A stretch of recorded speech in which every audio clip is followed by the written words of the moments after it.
The advice and opinions expressed by the host of Autism Live and her guests are meant solely as suggestion and should not be in any way construed as child-specific advice. The Center for Autism and Related Disorders advises working with a board-certified behavior analyst who has experience with autism before starting any intensive behavioral intervention. Any choices you make in determining your child's treatment are completely at your own discretion.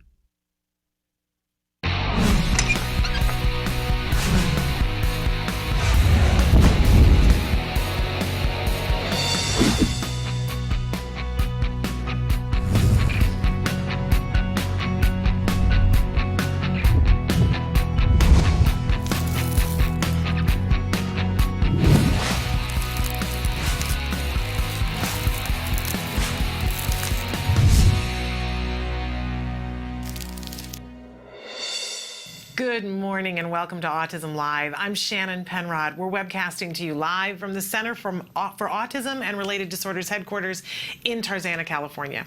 And we have been here for almost 2 weeks now. So thrilled to be back. As I mentioned before we went off the air a week and a half ago, we took some time off to let our fabulous director and producer, Emily Goodwin, have a vacation. So she has had her vacation. We're back. We couldn't be more thrilled to be back, and of course a lot has happened, and we've got big exciting finish to our Feel Good February month here on the show. Before we get started with all of that though, I want to remind you of a couple of different things. This entire show is meant to be interactive. We hope that you will participate with us, and there are lots of different ways in which you can do this. So Emily's going to cycle through some of the different ways that you can get in touch with us. I'll remind you that our homepage is autism-live.com. When you go there, there's an array of different things you can do, including checking out our blog, but you'll see a computer screen. If you click on the little triangle that's there on the computer screen, you can be watching the live show or the most recently recorded live show. And then to the side of that long, skinny white box, you can put your cursor there, and everyone can do this. Put your cursor there, type away whatever you would like to ask or suggest, hit enter, and it will show up here on my screen. There's a little bit of a lag, maybe 2 minutes. That box is open 24 hours a day, 7 days a week, and boy, did you guys write in a lot of stuff while we were gone. I can't wait to dig in and start answering some of the just amazing questions that you guys have asked. So we hope that you will participate. We remind you that that is entirely free. There is no cost to participate in that way. You can write in and say, hey, I'm having a bad day today, and there is no judgment. You can write in and say, hey, I'm having a good day. You can write in and say, I need to understand they said this at the IEP, or what does this word mean, or what do I do when my child does X, Y, and Z. I do remind you that we can't give child-specific advice here on the show. No one can give child-specific advice here because there isn't enough information that you can give us in this format that we can give child-specific. But having said that, our experts come in and share a wide array of knowledge that helps point you in the direction that you need to go in. And by the way, this show is meant to be for parents, teachers, practitioners working with an individual on the autism spectrum, but it's also for individuals who are on the spectrum themselves. So having said all of that, I hope that you will participate with us. It's really what's reinforcing for us. If you watch the show, you know what that means. It means it's rewarding for us. We like it when you guys participate. I hate to feel like I'm sitting in a room talking to a camera by myself. So I love it when you guys talk to me, then it becomes a conversation. There is no wrong question. There is no stupid question, right? We all came into this arena, nobody was born knowing everything that there was to know about autism. So we appreciate the ability to learn. And since we're on that track, let me remind you that I'm not an expert in autism. Oh, no. But I am a parent. I'm a former teacher too, and I'm a parent who, my son was diagnosed with autism when he was 2.5. And he is now 10 and a half-ish, moving towards 11. And we have seen tremendous progress. And we saw tremendous progress, and we continue to see tremendous progress when we use tools that were given to us. And I don't always. Please don't think for a second that I am some paragon of virtue, that I learned all these tools and that I use them well. That would be incorrect. But when I do remember to use them, and when I remember to use them well and often, we see progress. And that's an amazing thing. So I come to you very humbly and say, let's learn together, but I am not the expert. Oh, not by a long shot. So having said all of that, we hope that you will participate and bring your experience, your strength, your hope to this show to participate with us. We like to start every morning with something that we fondly refer to as the jargon of the day. This is when we take on one word, one phrase, one acronym that someone might spew towards us somewhere in the autism community at some point, and that we go, huh? What? Or what does that have to do with this? Or I don't think that word means the same thing as I thought it meant a week ago before I was dealing with this. So, and today's word is for sure one of those words because it's mastery. Now, this is a word that we hear and that we use, and, we talk about having mastered something, right? Or somebody showing great mastery at something, especially where I can think of it is in the music world, that somebody says, she demonstrates great mastery at the violin or the cello, and it's not that far what we're talking about with autism, but it does get a little dicey, let's say that. So what is mastery when we're talking about autism, and in particular when we're talking about ABA, applied behavior analysis? Let's look at our actual definition. Mastery is the point at which the child is said to have successfully acquired the target behavior determined by previously established criteria. Now, I put the word child in here, but the truth of the matter is that mastery is when anybody gets to a point where they're said to have successfully acquired the target behavior determined by previously established criteria. Okay. I don't know about you, but when I'm tired and underslept and overwhelmed and I go, okay, what, and I start squinting at it going, what the heck does that mean? What's the target behavior and what's the previously established criteria, right? So let's take a look at our working definition for mastery. So our working definition for mastery is when the child is independently demonstrating the desired skill at the desired level. So let's say that we're going to teach somebody something, and let's say that we're going to teach them how to kick a soccer ball into the net. Before we begin to teach it, if we're good teachers, we got to sit down and come up with a plan of how do we think we're going to teach this, and we have to have some way of measuring when will we know that the child has gotten it. I always think of My Fair Lady, by George, she's got it. When do we get to that point? What's it going to look like when this individual that we're teaching how to kick a ball into a field goal, when will we know that they've gotten it? Because if they do it once, if they can kick the ball once and get it in there, are we done? Does that mean that the child knows how to kick the ball into the net? Probably not. So we have to think to ourselves, how will we know when we're done? That's how we're going to set up our specific criteria. And the thing about this that's so important is that we remember not to let the tail wag the dog. Before we've even taught, and teachers do this all the time, you have to set up, you say, I'm going to teach this skill. How am I going to teach it? How am I going to know when I taught it? Right? And you set up these criteria, but you don't allow, if you're a good teacher, you don't allow what you set up to prevent you from teaching.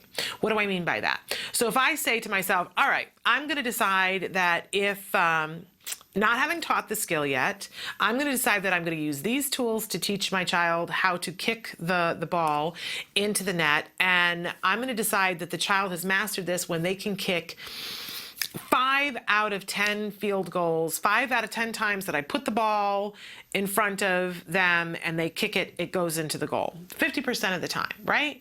And by the way, it's going to be different for everything that we teach. I'm not much of a soccer player, so that seems a little high to me, actually, 50% of the time. But if I'm teaching my child how to successfully look both ways before crossing the street, it's got to be 100% before I consider them mastered, right? So your mastery criteria is really going to depend, first of all, on what the skill is and what's required from the skill and what's reasonable, right? So if I say in the beginning, all right, 50% of the time, 5 out of 10 trials, the child can kick it and get it into the net is what I'm going to call mastery. But what I might discover, and by the way, this is just for teaching them how to kick the ball when nobody else is kicking the ball, right? Eventually, I'd have to move on to another skill of, teaching it when other people are challenging them. So if I say that it's 50% of the time, what I might see is that the child gets frustrated and doesn't want to do it 10 times, right? There are all kinds of things that can go wrong. But I might realize that the child doesn't really enjoy kicking the ball into the net that much, but they can do it, right? And then I got to make a judgment call about, do they really have it? Do they have the skill and it's just not that reinforcing? Do I need to make it more reinforcing for them? Or does this child have this as much as this child's not going to be a soccer player, doesn't enjoy playing soccer, but I want them to know how to kick a ball into a net? They've got it, right? So sometimes you get to a point, you've set your mastery criteria, and you get to a point and you go, you know what, they have it. I know that it doesn't match what it says here, but maybe I overshot the limit. Maybe being able to kick the ball in 50% of the time isn't accurate. Do they have the skill at a level that I want them to? So that's what I mean about don't let the tail wag the dog. It's really important, though, before you teach anything to a child, that you take into account a couple of different things. You want to take into account what the child enjoys doing. You want to take into account how they learn. If I want to teach someone how to do something and I know that they're a really good hands-on learner and that they really don't have the patience to sit and hear a lecture, and I decide that I want to deliver the information in a lecture, I'm not setting anybody up for success. I'm not setting myself up. I'm not setting up the individual for success, right? So you want to think about how the child learns, what keeps them motivated, right? And you want to think about at what point do I think this skill will be mastered, and what do I want to do to make sure that this skill is generalized, which means they're going to be able to transfer this skill to other things in other places at other times with other people. All of these things we think about before we begin to teach. It seems like a lot, but it really isn't. And it really is the recipe for success. Thinking about all those things. And by the way, if you're working with an ABA provider, and we talk a lot, we're going to be talking a lot this year about what quality ABA looks like, you want to make sure that your ABA provider is thinking about all those things. If they say, oh, well, we're adding a new lesson to teach your child, you want to listen and hear what's the mastery criteria, and you want to listen and hear what's the plan for generalization. If you're not hearing those things, ask and say, what's the mastery criteria and what's the plan for generalization? And if they go, you're with the wrong provider. That should be something that is right there, that they can say, the mastery criteria is this, and the plan for generalization is this. There shouldn't even be a pause in that conversation. One of the many ways you can tell if you're with a really good ABA provider. Okay, moving on. We always like to have a question in the morning to give you guys, and hopefully you have a second at some point during the look on Facebook to see what you guys have to say about it. We want to know, what area of your life would you like to make progress on? Now, some of you are going to write in and say what area of your child's development or your teenager's development that you'd like to work on, and that's a part of your life too. That's fair game. There's nothing wrong with that. Sometimes people say, oh, we're so involved in our children's lives. Yeah. Well, what would you have us be, right? So that's fair game, but it's also fair game if it's something that you want to work on within yourself that's removed from your child, because we're talking about progress and what area of your life. Nobody gets to decide that but from you, and all these things are part of your life, right? So I'd love to hear what area of your life you guys would like to make progress on. I'm naming it, because you know what they say, you have to name it to claim it. I want to be physically stronger and more healthy. That's the thing that I want to make progress on more than anything else, right? So we start by saying, this is what I want. And then we're going to find a roadmap of how we can all make that happen. Okay, we always have a topic of the week. And our topic this week, I love this topic. We've done this a couple of times because it's such a good topic, making progress. You know, so much of the time we get caught up in where we want to arrive at. Where do I want to be? Where, by this and so time, I want to be at this. And there's nothing wrong with that. It's important to have goals. But the truth of the matter is that nobody ever achieved any goal or got to anything good. First of all, I don't think there's arriving, but you do achieve goals, right? And then you have to move the goalpost further away. But nobody got to any of the good stuff without making a little bit of progress and a little bit of progress and a little bit of progress and a little bit of progress. You know, it's very easy to get overwhelmed and say, there's just too much to be done. And we're so far behind, whether it's, you know, your child's skills, the child's verbal skills, or whether it's, you know, that you've gained weight and you're like, I've gained so much weight, it's never going to be what I want it to be. Or you're behind in your bills and you go, you know, it just gets overwhelming, right? But if we set about to make a little bit of progress, progress builds and builds and builds. And I'm trying to think of there's a great equation that strength over time equals success. Strength over time equals success. And I think that that's what progress is demonstrating strength over time. Being able to do just a little bit and then a little bit more, it's that snowball effect. And it applies to absolutely anything. It applies to working with individuals with autism.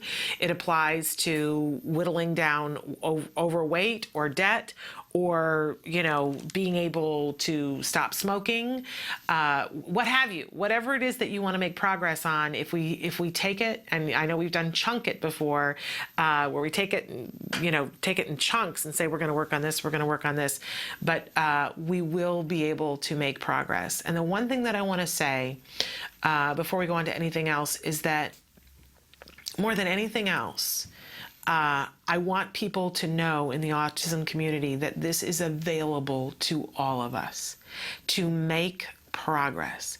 If somebody has told you that there is an end, that this is how much you can progress, or this is how much your child can progress, or this is what the expectation is, right? I think most of us have been there, where somebody, and okay, maybe they were well-intentioned, I don't know, but a doctor or someone, a counselor, a teacher said, well, that's not going to happen, or this won't be possible, or whatever limited thinking they had that they laid on us or our kids. The number of parents that I've met that they were told, oh, your child will never go to college, your child will never do this. I just want to remind you that they don't have a crystal ball. None of us have a crystal ball, and that progress is available to all of us and to all of our individuals on the autism spectrum. Everyone will end up in someplace different, but I don't know where that end point is, and none of us does. That's the truth of it. And if we get into, well, where is the finish line, sometimes we miss the ability to see the journey and all the good things in the journey and all the fabulousness of making progress. So that's what we're going to be talking about today. It is Feel Good February. And so we've got a lot of different things planned for this week that to seal the deal on the Feel Good February. I really am very excited about it. So some of the different things that we have going on today. Alex Plank is going to be with us in just a few minutes. Alex is an amazing young gentleman, a filmmaker, and he is the mastermind behind wrongplanet.net. And we'll have him remind all of you what Wrong Planet is, and we've got some great questions from him for him. And then a little bit later this hour, we're going to have Tod Ryan with us for the first time, joining us via Skype. He is the mastermind behind a show called Bot. And this is the thing that we've all been waiting for, right? It is an animated, computer-generated animation, beautiful show for children. It is not about autism, but is specifically tailored to be enjoyed by individuals who are on the autism spectrum. It's sensory friendly, and it picks topics that we know are exciting to the vast majority of individuals on the autism spectrum. So very excited to have Tod here with us to talk to us about Bot, because you're going to be hearing a lot more about that. And then in the second hour, we're going to have Matt Asner back, awesome autism dad, and also the executive director of Autism Speak Southern California. The conversation always gets a little wild and woolly around here when we have Alex and Matt, and so that's something to look forward to. But right now we're going to take a break, and hopefully we're going to have some time to get to some of the things that you guys wrote in. I'm going to save a lot of them for Ask Dr. Doreen tomorrow, but we will get to some questions today, hopefully, so stick with us.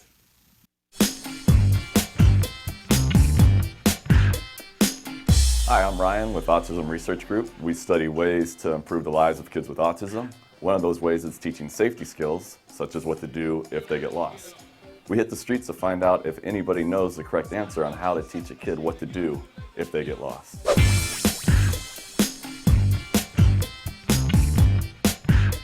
You're teaching a child. What to do if they get lost. Yeah, you're trying to make them independent so they have the skills. Gotcha. Okay. Well, give them a compass. Code name's good idea. Centurion. We always have this whistle. Oh, I'd also tell the kid, don't get scared. You're gonna be all right, man. This is just the world. This is planet Earth. You're at home here. As long as you're on planet Earth, you're at home. As long as you're on planet Earth, you're home. This guy's a genius. With that flawless logic, he just solved our homeless problem. And as for the unique sounding whistle, although very cool, it'll probably only work if you're in close proximity. And a compass? I have her call me. Yeah, she doesn't have a phone. Parents are like, you're too young, you don't need a phone. Establish some sort of like meeting place. What if they can't find a meeting place? Because sometimes the kids get nervous when they get lost. Yeah. So like a backup plan, Well, plan B. yeah, I don't know. No, not really. Let them go and find a new kid or something. Yeah, I've got a different one. Yeah. There's not much you can do. There is stuff you can do. Like, That's right, there is stuff you can do. In 2012, myself, along with my colleagues, Dr. Jonathan Tarbox and Dr. Adele Nadowski, published a study in the Journal of Applied Behavior Analysis on teaching kids what to do when they get lost. The study demonstrated how 3 simple things, rules, role-playing, and praise, were effective in establishing these help-seeking behaviors. The benefit of this method is it doesn't require the child to have a cell phone or to have to locate a meeting place, which might be difficult if they're in a place like Disneyland. So once again, our method included rules, role-playing, and praise. Let's head back outside and learn about some of these rules. They should yell out loud. Can't find my mom, help me. maybe yell out and scream for help. All right, scream really loud. Correct. And if that doesn't work, then, I don't know. well, they could seek help from someone. Find an adult. Yeah, go to a vendor, and say I'm lost. Find an adult, like a police officer or a fireman or an employee in the store, and tell them, and maybe they can help you contact your parent. It really is that simple. You don't need to get your kid a cell phone. You don't need to establish a meeting place that they might not be able to find when they're lost and panicking. And you definitely don't need to give them a compass. All your kid has to do is 3 things. First, yell mom or dad real loud. 2, if that doesn't work, find an employee. And then 3rd, tell the employee they're lost. If they can't locate an employee, then tell them to find a mother with children, because that's probably the safest person to approach. I'm not saying that most men are predators, but most predators are men. That is a fact. I've read it in a fortune cookie. All right, so you've gone over the rules with your kid, and you've quizzed them, and they're able to tell you the correct responses so they understand the rules. But is that enough? How do you know they're going to perform correctly in a real-world setting? You need to get out there and find out if they can actually do it. So you'd go over the rules and tell them, like, do this, do that. But how would you know if they actually knew what to do? If you wanted to shoot a basketball, and I just told you, oh, when you shoot a basketball, do this, this, and this. I never practiced. You never practiced. Yeah, so it doesn't matter how many times we go over the rules or how well you can repeat them back to me. It's not going to change until you get on the court and practice. Maybe do like a little skit with them. Like a role play? Role play, yeah. Your child, you're lost in the toy aisle. Okay. What do you do? I'm an attendant, walking around. I'm lost. I don't know where my mom is. And then once you practice, you just like praise them, give them feedback, like, good job, you did it. Reinforcing it. Yes, this woman wins the prize for best comment. She pointed out the most important part of learning, reinforcement. Now, in our study, we used praise, but for your kid, you might have to use something else. You might have to buy them a treat, a toy, take them to their favorite restaurant where they can eat unhealthy food and run around and climb through plastic tunnels that have the unmistakable scent of urine, and then play games, spending $20 to get a plastic little spider ring that they will eventually lose in a ball pit. The point is, you need to reward your child for correctly demonstrating what you've been teaching them. Okay, I'm gonna call her. Hello, your child, Ryan Autism is missing.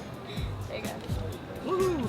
Yay! So you tested it out I'll in the try. store to make sure I knew it.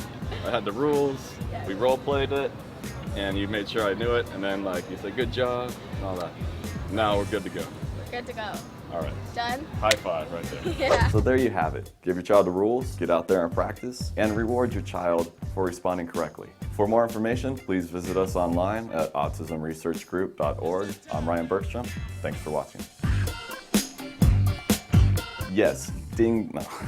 Yes, this woman wins the first. Yes, this woman. Yes, this woman wins the best.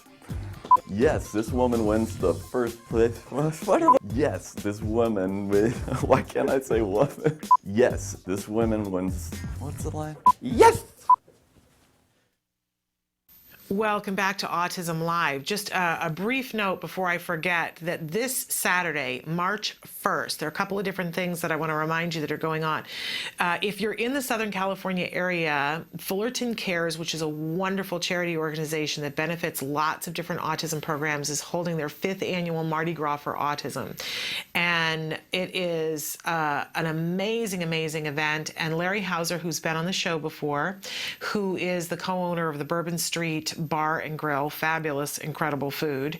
He's an autism dad, and he puts this event together. We're so excited to be joining them there. Autism Live will be there. We'll have a booth, and we'll be trying to get as many of you on camera as we possibly can.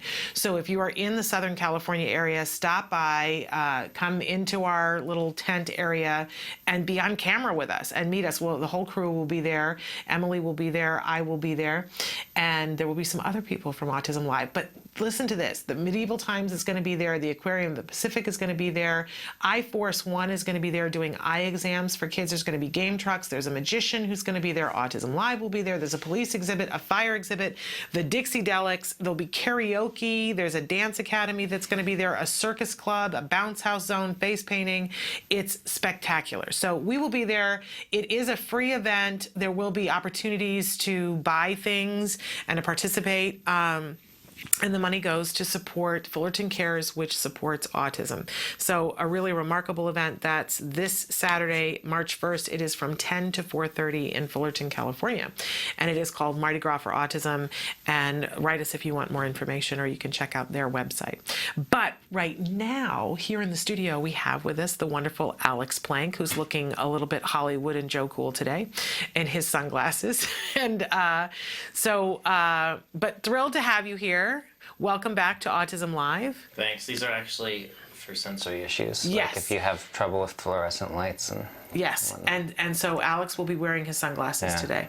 So you look like you're off to Hollywood. You're going to go to one of the big award dinners. That's what it looks like. Wearing sunglasses to yes, dinner? that's what they do. Sometimes, well, some people do. You know, actors sometimes have, because they've had such intense light in their eyes, their eyes don't adjust, and so to save their eyes, they will sometimes. It's like when you have to walk the red carpet. It's like all those flashes. You get it's blind, very it's sensory. Because they have like 60 photographers that all take the same picture. Craziness, right? So. And you're not completely unused to that. You're somebody who walks a number of red carpets from time to time. Yeah, once in a while. And we should also mention that part of how you have come to your fame is because you started the website wrongplanet.net, and that's a wonderful resource for people to go to, the largest of its kind. Tell us just a little bit about wrongplanet.net. Well, it's just the largest website for people with autism, parents of people with autism, professionals. We have discussion forums. It's a social network. We have articles, how-to guides, videos. We have a TV show where people can learn social skills and various interviews about autism. And there's a chat room for lifetime communication as well. And yeah, it's great. Yeah, we have 80-something thousand members. And you're about to roll out a new a new design version on the website, so it'll be that much more user friendly. As soon as possible. But we should also mention too that you are the consultant behind the really quality way that autism spectrum disorder is portrayed on the hit TV show The Bridge. Yeah, on FX. Yes. We're back on our 2nd season. Which is amazing. And so if people are watching that show and you're in the community and they don't flat out say autism on the show. Well, yeah, it's clear that she has it. And, right. And we did, it's in the press materials. And they hired me to work with Diane Kruger, the actress who plays a character called Sonia Cross, who's the lead in the show. And she's a detective in El Paso, and she works with a Mexican police officer to solve crimes. Yeah, because they're right there at the border, and the things Right that on the happen. border between El Paso and Juarez. And it's an amazing show. It's not appropriate for your kids because it's that No, kind of it's show. definitely not It's on appropriate for your kids. later at night and 10 p.m. But you know what's amazing to me is that I have friends who didn't read all the press material and didn't know that was what was going on with that character. Yeah. And talked about how much, and there are people who are not on the spectrum and talk about how much they identify with some of her sensory issues. So I really think, and those of us who are in the community and watch it, it's really well done. And obviously she is a brilliant actress. We don't want to make it sound, and the writing is great and the direction is great, but you're a big part of it as well, Alex, making sure and consulting with them so that there is an accurate portrayal of an individual on the spectrum. Right. Which is so important because, you know, everybody is different on the spectrum. That's true. But really remarkable. So today, and when does I know you guys are about to start filming the second season, but when will it debut on the air? August, I think. Okay, so a little while still. So, in talking about our topic this week, our topic is making progress. And Alex, you yourself are someone who you talk freely about the fact that you are on the spectrum, and you are a great example of somebody who's been very successful. Right. And we talk about that a lot, and I think a lot of people watch the show and say, oh my gosh, you know, if my child did as well as Alex does. And I always notice how well you adapt, that's something that you do really well. So my question to you today is, what do you do when you don't know what to do? What do I do when I don't know what to do? Yeah, what's the process that you go through when you're faced with a new situation or something that's befuddling you? I just do whatever I think the best possible thing is to do and hope it's right, and if it's not, I try something else, and eventually we'll get there, get to the correct place. I mean, if you don't know what to do, you try out things. You see what works. You try out things and they'll fail. You'll have, you know, a lot of times where you try something and it doesn't work, and that is part of the process. And that's the one thing though that people have a lot of trouble with. It's that they take these failures personally and they think that is bad, when in reality, those failures are good. Okay. I mean, you want to have failures. If you're not failing at all, it means you're not doing anything. Right. You're not going outside your comfort zone, you're not learning, you're not adapting. So you do end up failing a lot, I think. So what I'm hearing then is that there's a level of perseverance and a decision that you make that I am going to fail, but that's not going to stop me. Yeah. Well, no, it's not that. It's just that, I mean, failure is part of the process of succeeding.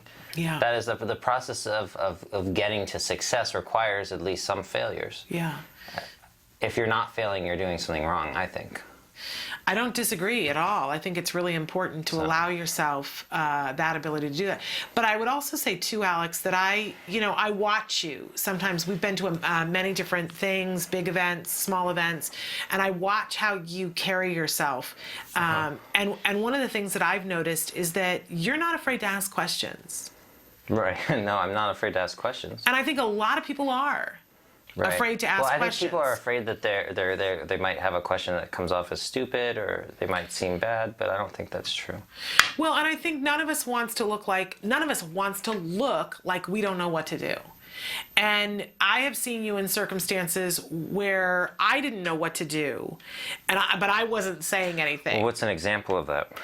I remember last year being at the autism walk, and there was something, I'm not sure what it was that was going on, but there was something that I was standing there and I was like, oh, I'm not really sure how this is working. I don't really know what to do. So I kind of just hung back, and my thing that I do is I watch other people to see what they're doing. And I saw you doing that as well, but I think you got a little bored with it, and you said, what's happening here? And you turned to me and said, so what is it that's going on? And I said, oh, I don't know. But I wasn't doing anything about it. it. So then you turned to the next person and said, what are we supposed to be doing? And we got the answer, but there were a bunch of us that were standing. What were we supposed to be doing? Walking or something? No, I don't even remember I don't even remember what the context was, but there was something, but there was a bunch of us that were standing there that we were like, I don't know what to do, but none of us wanted to look stupid.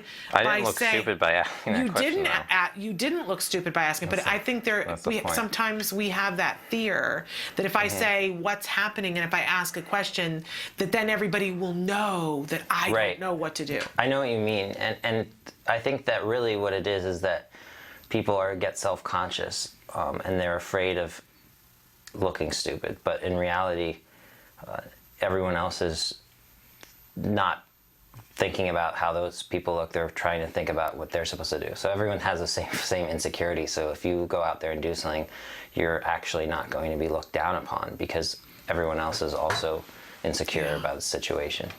But that takes so much. And if they're not, then you got your answer and you can go about doing what you want to do. Yeah. But I think that takes so much self-esteem to be able to say that, Alex. Yeah. To be able to say, you know, I'm okay, and everybody else is, you know, in their space, and that I'm going to be okay no matter what. What do you think? Do you think that's just a measure of who you are? Do you think that's part of your upbringing? Well, I think it's just something I realized, and I just been in so many situations where most people would be incredibly embarrassed, and I just realized that it doesn't matter, and also that people aren't going to be thinking about you. Yeah. I mean, people have this idea that, oh, you know, they're so insecure about how other people perceive them, when in reality, everyone else is just thinking about how everyone else perceives them. Exactly. So they're not thinking about you or some, you know, zit that you have. They probably don't even notice because they're in their own head. Self-involved. Yeah. Right. Everybody is self-involved. Do you, were you always someone, though, who... Because I see you being very okay in social situations. Were you always that way, or was there a time as a child when you were embarrassed and your feelings got hurt? Yeah, of course. I mean, that's part of growing up, I think. But I think that if I had the mentality that I do now when I was younger, I would have been much happier. But I guess my question is, how did you get to this mentality? What happened that made you be in this space? I don't know. I just sort of a epiphany I had at some point. I don't know if it was gradual or just all of a sudden. So I just had an epiphany. But do you now do you get ever embarrassed? Yeah, of course. I mean, once in a while, but I really, for the most part, I try to, but then I realize that I shouldn't be embarrassed, or I shouldn't. So that's sort of the self-talk that you I get so insecure all the time still. It's just not as much as I used to, and I guess obviously it comes across as being very, having self-esteem. And confident. You come across as very confident and assured, and that you know what you're doing, and that there is a level of confidence when you're confident enough to say, I don't know what's happening here, can somebody tell me? To me, that's, you know, part of the definition of self-confidence. But as a parent, I would love to teach that to my child, and there are things that I work on. But I don't when know it's if it's really something you can teach. Is more. I feel like maybe you just need to keep instilling that as a value by explaining it, or sort of saying things to your kid in a way that makes them realize what I just mentioned is the case. Did your parents do that? What kinds of things did your parents say to you that made you feel like your self-worth I don't was know. good? They just were very supportive. I think that's really important to have supportive parents and ones who believe that you have, you know, unlimited potential. Because a lot of times I see parents sort of have this idea that the kid's gonna, at best, be working at McDonald's, when in reality, it's, you know, not grim.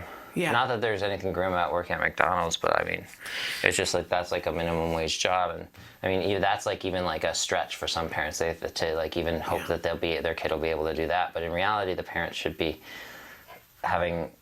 shooting for the stars, as they say. Yeah, well, you know, our whole topic this week is about making progress. And I don't know if you heard before you came on, I was talking about the fact that if somebody has said to you, if somebody has put some sort of limiting belief on you, whether it's for yourself or your child, you know.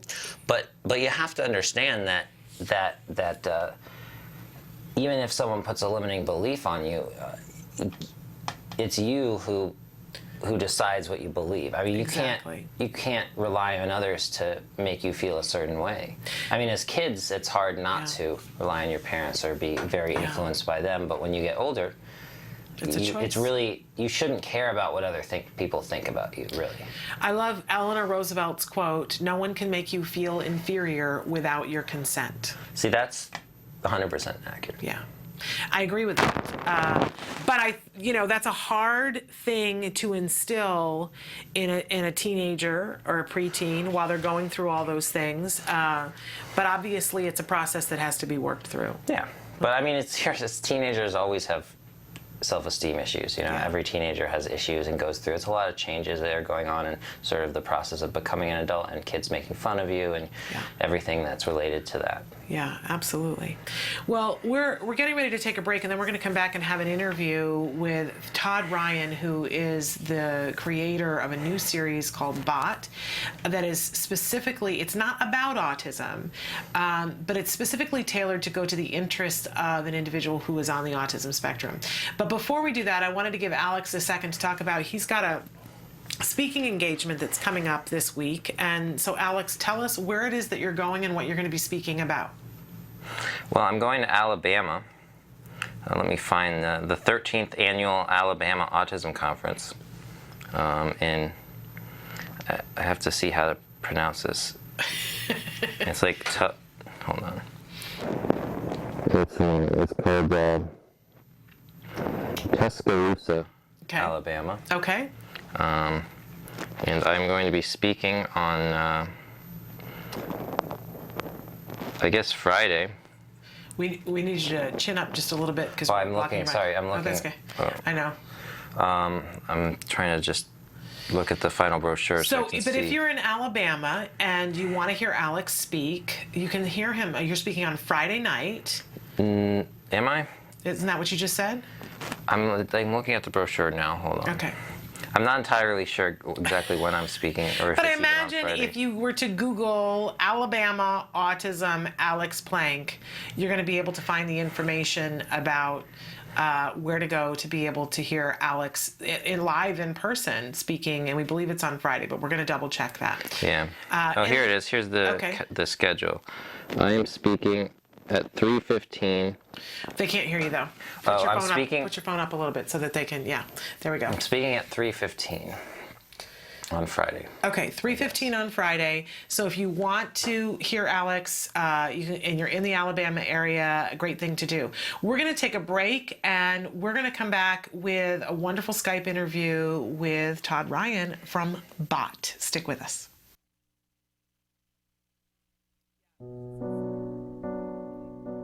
When you find out you're having a boy, you always think like, oh, he's going to play football, he's going to do this and that.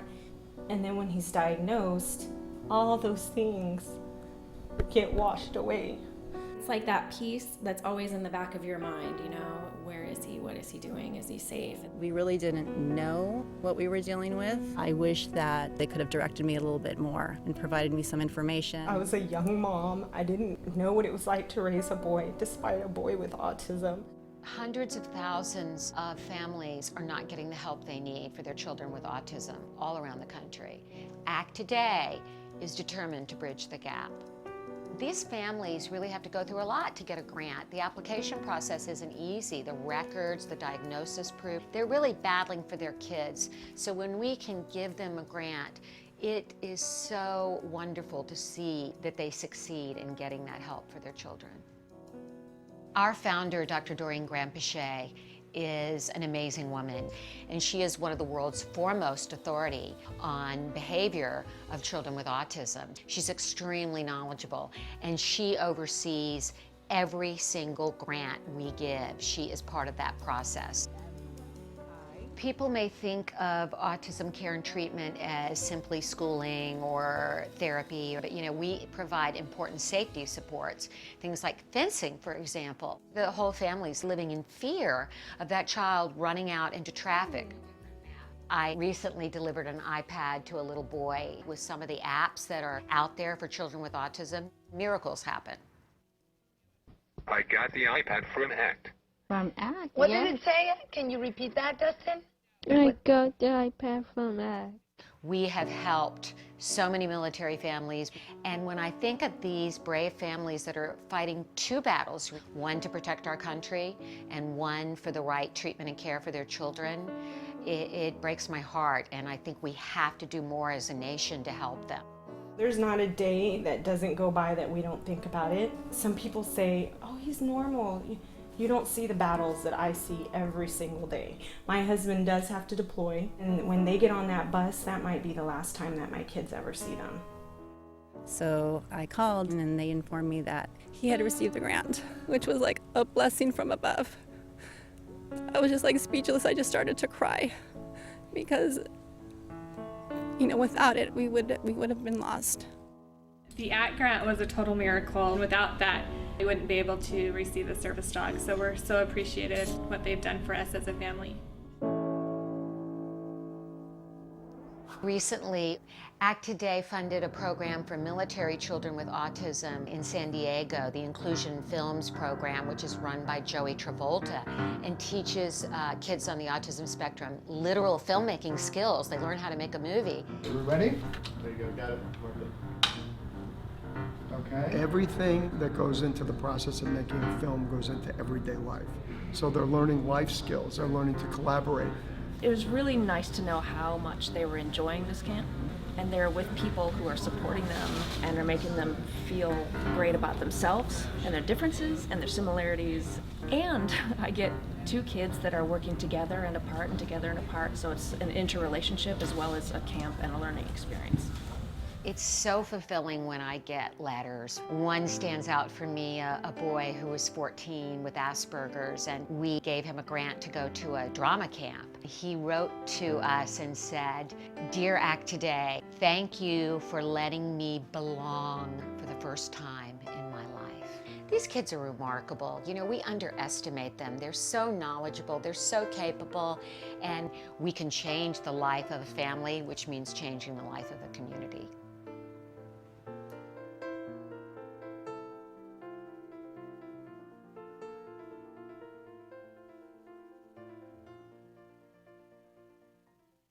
Welcome back to Autism Live. We are joined right now via Skype by Tod Ryan.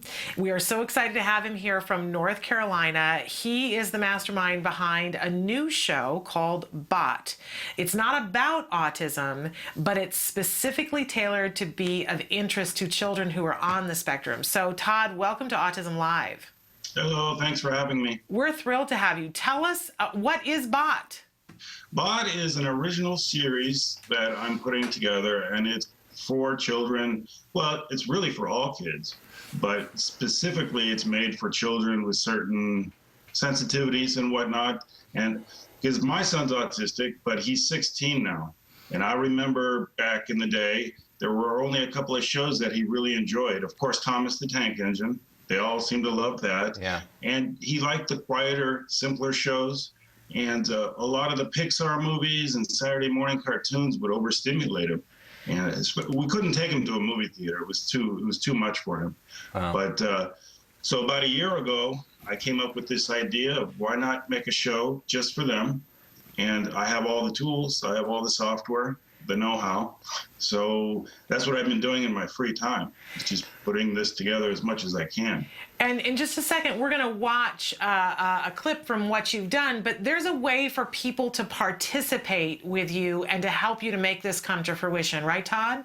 Yeah, this is actually a very important part, is I've done pretty much all the work myself, and yet I need help. It's as simple as that. I need to bring in more animators. I need to rent some studio space for the sound recording, bring in voice talent. We don't need a lot of money because a lot of the people that have been helping and will help, they want to volunteer because there are local animators here. And there are animators overseas that have contacted me. Portugal, Scotland, Ireland, they all want to contribute, but it does cost some money. And so we're on Indiegogo right now. It's indiegogo.com. If you key in autism, I'm sure BOT will come up. Or you can go to my website. There's a link to it there, botshow.org. And we just need a little help with sound recording and bringing in more animators. So there are some great ways for people to donate if they go to your Indiegogo account. There's some great perks that come hand in hand with it. But let's show them, Tod, what it is that you're doing so that they know why they should participate. So let's take a look at what Bot's all about. Great.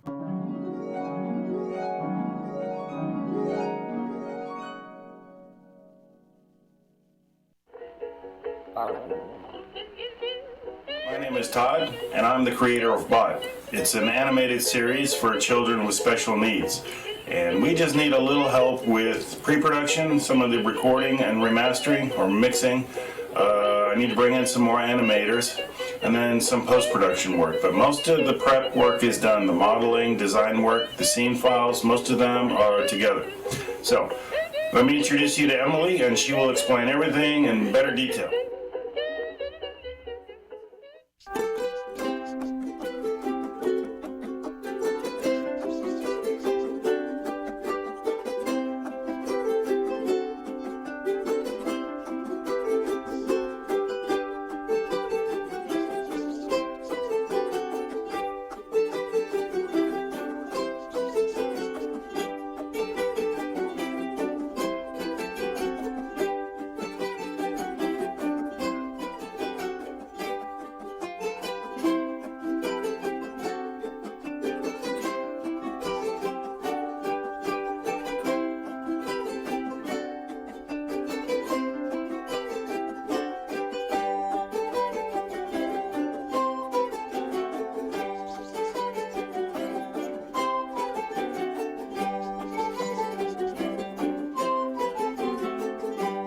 Hi, my name is Bot.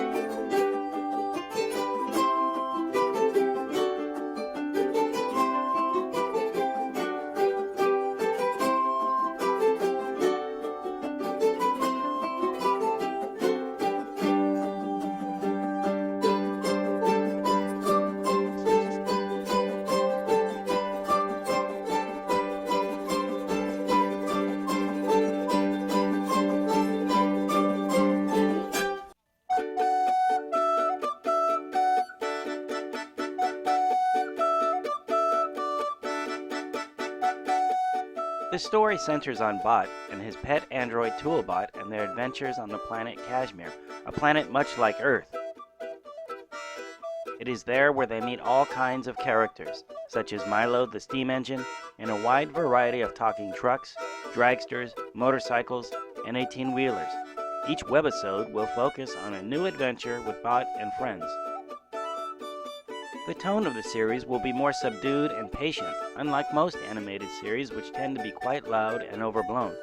The music and sound effects of Bot will be autism sensitive. The idea is to entertain and calm, not overstimulate and overwhelm. All of the concept work is finished. We just need help with bringing all of the more costly elements together. Sound recording and mixing, bringing in more animators, and of course, post-production.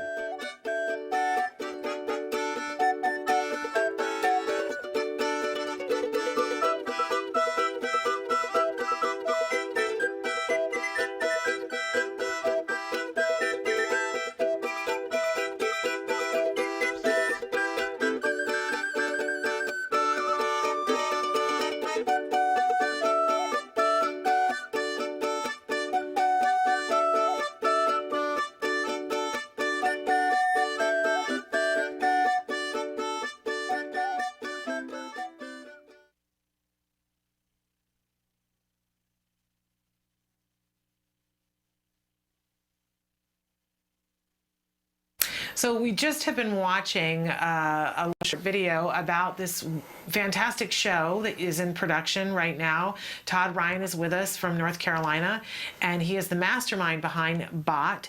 And I know earlier, Tod, you mentioned that your son is on the autism spectrum. So is that what inspired you to create this? That was exactly it, because I remember when he was little, if we let him, he would just watch the same show over and over and over again. I mean, he could spend all day watching Thomas the Tank Engine, just over and over again. And so I don't know why I didn't think of this sooner, but just why not make something just for them? Well, and we need to go back to the point that it's not a show about autism. No. At all. You're not using the word autism while you're doing it. It's just that in your planning of how you're creating the show, it's autism friendly. So it won't overstimulate the kids. So somebody could plop down a completely neurotypical 3-year-old, and they're going to find it interesting too, and never know that it has this sort of underlying thing going on. It's very clever, very, very clever indeed. I think that's. Go ahead. No, you go ahead. I think that's important. I published 2 ebook versions of Bot on Amazon, and it's just you can get it for your Kindle. It's just a children's book version of Bot, and most all of the people who have purchased it so far have been neurotypicals. It's because that's really, it's for everyone. Yeah. And so when, I know this is putting the cart a little bit before the horse, but when the show is done and you're marketing it, I'm curious as to whether you will tell people that it's autism friendly or whether you'll let that just be the asterisk. Well, I've had some people say it's a great idea. You should use that to promote it. And I've had other people say, no, don't do that. Yeah. Just let it exist on its own. Well, if it's a show and it's appealing to everyone, I don't see any reason to say it's specifically tailored for autism, especially considering the fact that, as you mentioned, a lot of neurotypical people already are watching it. I mean... Well, and, it's different times, but there was a show on, I won't say what the name of the show is, but it was on the Disney Channel that no one ever said that it had I don't want to say. Why? For very specific reasons. But there was a show that was on the Disney Channel it was an animated show that if you watched, you knew that somebody involved with it knew something about autism. I know we sat and watched it and we said, oh my goodness, there's things about this that have to do with autism and have to do with teaching things in a very ABA friendly way. And then the show went off the air. It was on for like 3 years. And at a conference, I met a woman who was an autism mom and found out that her husband was the writer. And in fact, it was.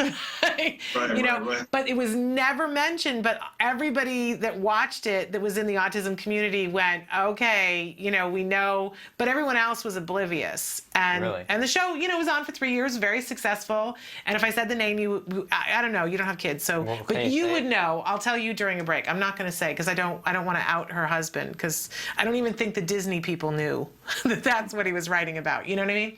So, but in any case, I think that this is remarkable. I think it's really smart, and I really appreciate that you're letting the autism community in on it right now so that we can help you to make sure that it happens. And I think that's the takeaway I want everybody to know is that they can participate.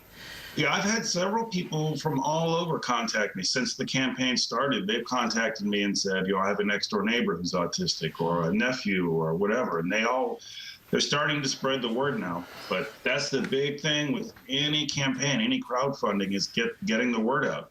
So, So let's talk for just a second about what have you done? What did you take into consideration to make it sensory friendly? Well, number one for me, because of my son, was that if you notice with a lot of Pixar movies and Saturday morning cartoons, they're very loud. Mm-hmm. There's just constant banter, and I think they're a little bit obnoxious. Yeah, I agree with that. My son, he would watch a movie like Cars, and he liked what he looked at, but he couldn't tolerate listening to it. Interesting. I think he lasted 10 minutes in the movie theater, and so that was it. I hadn't really thought about it before, but when my son loves and always loved to go to the movies, but up until when he was 6 years old, we would take him to the movies, and we had this one hat that had literal dog ears that there were flaps that you could put up or put down. And during the movie, we would put the flaps down because that was the only way he could handle it. Wow. And it just muffled it enough that he could sit through the movie, but he doesn't seem to have a problem with that kind of thing anymore. But we did, and I had totally forgotten that until you just said that. Well, I appreciate that, and it's visually very stimulating and beautiful, and I mean it's beautiful colors. I worked hard on those models and all those renders. And it has, for me, when I look at it, it has elements of it with the robot that look a little steampunk. Is that deliberate as well? I think a lot of us computer guys have always been influenced by steampunk. There's just something about it. And then steampunk video games like the BioShock series, I think we've all been influenced by that to some extent. What's really important for me with Bot is with all the characters, there needs to be a high level of detail, because that is something that my son always fixated on, especially the lines on the steam engine. Yeah. Right. And so if you notice some of the renders of the steam engine, his character's name is Milo, and some of the other characters, there's just a lot of detail we put in there. And a lot of the colors are exaggerated. And because a traditional steam engine from the 1930s, they were just black and gray. Yeah. But our steam engine has got lots of colors, lots of chrome. Yeah, it's just beautiful. I think it's a really remarkable endeavor. Alex, did you have anything else that you wanted to ask before we go? No, I just think it's a great show. When are we going to be able to see it? Yeah, what's the projection for when? Well, if one animator can only create maybe 1 minute of usable animation per week, so I need to get a team together, and hopefully the campaign does well, and we can just start churning out episode after episode. But I'm hoping by summer or midsummer. And Todd, do you have a plan for how you want to disseminate it? Where will we be able to watch it? Initially, it's going to be a free series that you can get online anywhere, Vimeo or YouTube. But once we have enough episodes, we'll be able to package it and use other distribution channels. It's just when the videos, it takes a long time to create one of these. So when a single story is only 10 minutes long, it makes it, you can't really charge anything for it. So, and that's not really a goal of mine in the beginning anyways. So, really? But once we have several scenes built, it's going to be much easier and streamlined to build future scenes. Yeah. And just pumping them out. But I will say this, most of the scenes are already finished in terms of building them in the software. I've already modeled, built, lit a lot of this stuff. You just need to sit down and animate it. Well, really remarkable. We want to encourage everybody who's watching to participate. Go to their Indiegogo site, and you can see for a donation as small as $1, you can really make a difference in this project. There are, if you want to spend a little bit more money, there are some perks that can come with it, including being listed as an associate producer, right, Todd? That's big stuff there. Yeah. Oh, wow. That sounds cool. For a very small amount, I might add. I think you're giving that away far too cheap, in my opinion. Yeah, maybe. So, but I want to encourage people to go and check that out. And you can watch more and go to the site, botshow.org, to see more about what's happening and get updates. Todd, we wish you nothing but the best. I can't wait to see this finished product. Thank you. Thank you for all your help. Thank you. Thanks for stopping by. And thank you, Alex, for being here. We're going to take a break, and we're going to give our viewers an opportunity to watch The A Word. This is the ongoing documentary being made by the Center for Autism and Related Disorders following a little boy, Jack Riley, who was diagnosed with autism at the age of 2.5 and has begun early intensive behavioral intervention. He's getting really good quality ABA therapy, and we're seeing progress. Progress is starting to happen, but it isn't something that's just easy and shows up without some hard work on everybody's part, the family and the child. So take a look. This is The A Word. Wow, you have so many words today. Oh, he's just booming with language. It's crazy. He can say 2-syllable words now. He can say purple, guitar. Guitar. Before it was just tar, now it's guitar. So it's getting really close. You can say pancake. Right? Pancake. You can say butterfly. You can say butterfly. And when did this start, the 2 syllables? I noticed it Monday, so 4 days ago, that he started to say on his own. What is this? What is this? Book! Okay, here you go. There you go. And he's been managing for things, so that means asking for things a lot more now that he knows the label to. So book, guitar. And he's counting now. The words aren't clear, but they're the same every time. One day Cheryl said 1, And he said, two. And then she said, two, and he said, D. And then she came to me and said, he counts to 10. And I said, no, he doesn't, because he counts to 10. 1. 1. Yeah. 2. 2. Good. Good job.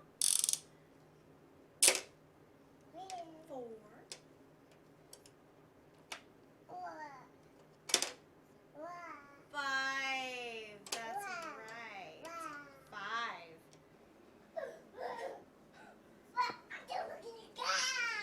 You want to do it again? Again? Say blast off. Okay. 1, 2. Blast off. Oh, okay. Okay, how about let's not run that way? You run this way. No, we're not gonna run that way. You stay over there. Run to Suzanne. Nope. He's been very deliberate nowadays. It just seems like that's just his pattern that he seems to do. It's just kind of like something he has to do before he goes and sees you. But I think it's just more obvious this past couple days that I've noticed.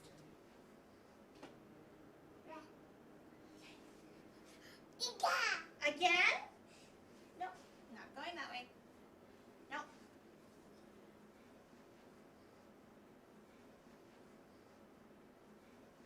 It's like he really needs to go there. No. We're not going to go over there. No. Mm-mm. You can go this way. We'll play around here. You want to blast off? Oh, okay. You want up? Okay. 1, 2, 3, blast off! Whee! I want to see if he's going to run over there one more time.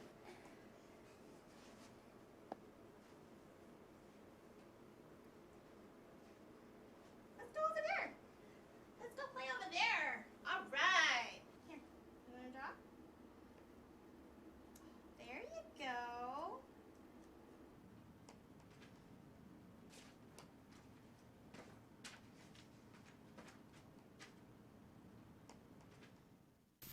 Welcome back to Autism Live. That was the A word. And I wanted to take just a second to talk about how incredible I think this series is. There are a library of videos now on the website that Emily is showing you, the YouTube page just for the A word, that you can go there and watch all of them. It's a lot like House of Cards on Netflix. You can sit and watch the whole thing all at once if you want to, or you can watch one episode and do a keyword search and find the thing that you want to know about and just watch that episode. But there's a cornucopia of good stuff in this series.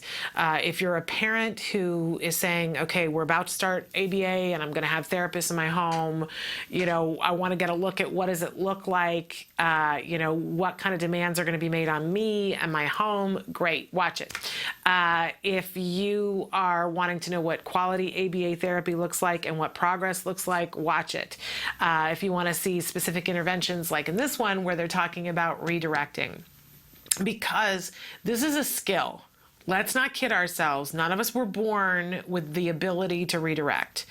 And I think that a lot of parents start out and I'm talking every child, neurotypical, autism, whatever is going on, we start out attempting to do redirection as a very natural course of just being a parent. Although I will say this, not everyone was raised with the idea of redirection, so for some people it's a completely foreign concept, right? And there's nothing wrong with that. But if you can learn redirection, and if you can learn redirection with a child on the autism spectrum and learn how to do it effectively with your child, let me just tell you that your day is so different.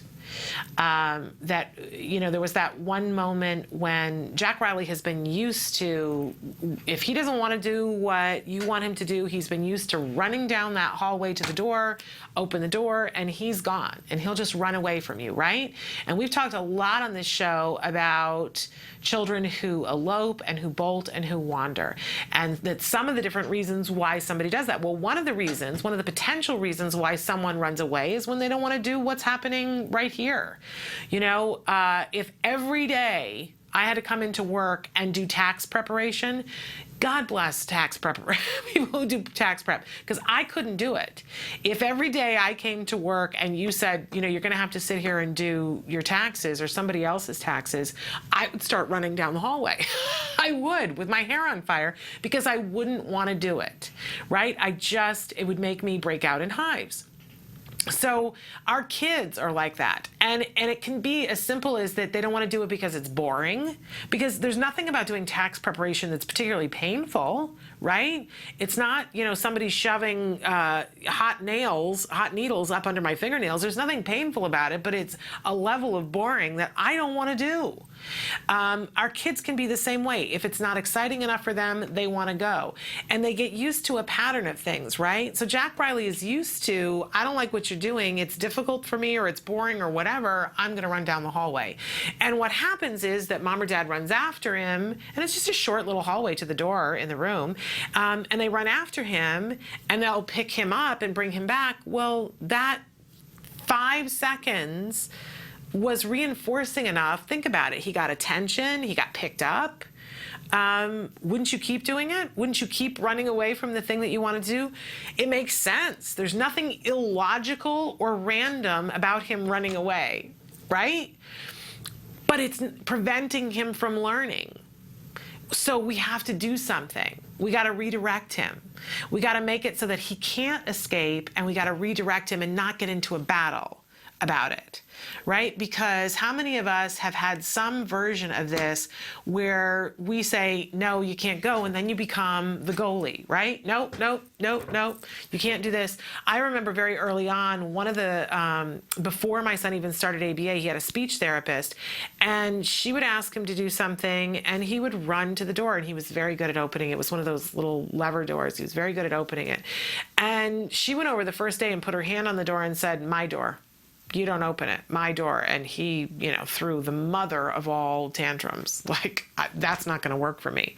And if you think about it, first he ran to the door to get out. And then when that didn't work and he realized he wasn't going to get out the door and she said, my door, you know, then he threw a tantrum just so that he could get out of it doing that. So not unusual for our kids to want to do this. But she was very good at redirection. And so she told him on the first day, she said, my door, right? And made sure on that first day that he knew he wasn't getting out via the door. And then when he tantrumed, she brought him, she didn't say, no, let's not have a tantrum about this. She brought him over to a table where she had a bunch of dinosaurs, very reinforcing to my child, and she had a can of shaving cream. And you know, how she juggled, you know, and she very calmly, you know, picked him up while he was tantruming and brought him over, sat him down. There was no emotion, but there was a little dinosaur, and she took the shaving cream and she went, woo, made a big noise with it. And she said, get the dinosaur. And my husband and I sat there and looked at her like, you're out of your mind, woman. And my son kind of looked at her like, what? Who just changed the rules here?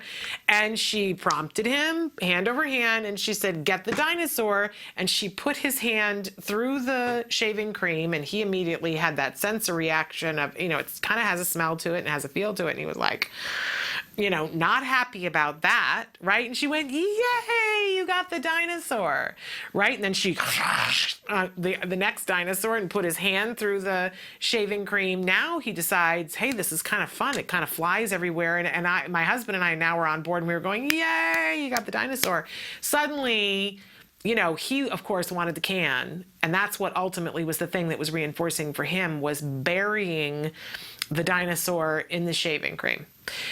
So eventually, you know, here we have a child who's not yet 3, and he's pushing the button on the canister to cover the... But the point was, he was redirected. They found something more reinforcing for him than the door. Now that took maybe 3 different times that we went to speech before he well and truly got it. He wasn't going out that door. And the tantrum wasn't going to get him out of it. but that she had something cool for him to do. And she just kept redirecting him. And it wasn't always the shaving cream, right? Because after a while, it wears off.